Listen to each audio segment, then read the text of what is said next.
አሁን የምንገኝበት እንግዲህ ተቅሪበን 1000 ዓመት እና ከዛ በላይ አስቆጥሯል የሚባል መስጂድ ላይ ነው ያለ ነው።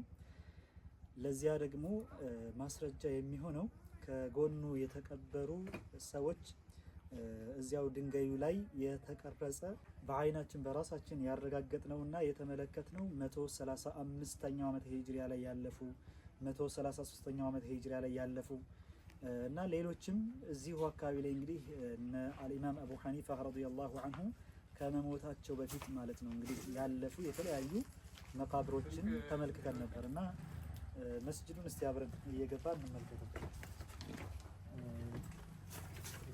እንግዲህ መስጂዱ የምንመለከተው ነው። በጣም ኢና የሚፈልግ የበለጠ እንክብካቤ የሚፈልግ መስጂድ ነው በመሰረቱ። ማሻአላህ አታሮቹ ግን ምልክቶቹ ሁሉም እንዳሉ ነው። እዚያ ጋር ለምሳሌ የኪታብ ማስቀመጫዎች የምንመለከታቸው አሉ። እነዚህም እንደዛው እዚህ ጋር የምንመለከተው መስኮቱ ነው።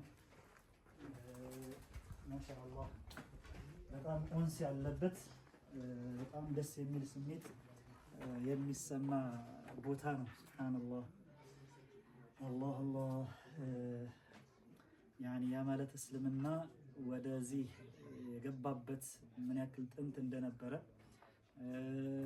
ትልልቅ ሰዎችም ደግሞ ያረፉበት አካባቢ ነው። ይሄ ጨኖ በመባል የሚታወቀው ቦታ ጨኖ እንዲያውም ያው በኋላ ላይ ተቀይሮ እንጂ ጀኖ ከሚለው የመጣ ነው ይላሉ።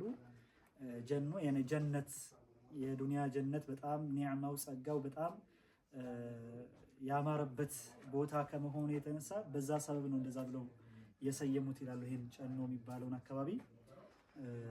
እና እንግዲህ ዙሪያው ላይ ባሉት ትልልቅ ሰዎች ትልልቅ አውሊያዎች እንግዲህ የምንጠቀም ያድርገን፣ የነሱ በረካ የሚደርሰን ያድርገን። ባረከላሁ ፊኩም። አሰላሙ አለይኩም ወራህመቱላሂ ወበረካቱሁ።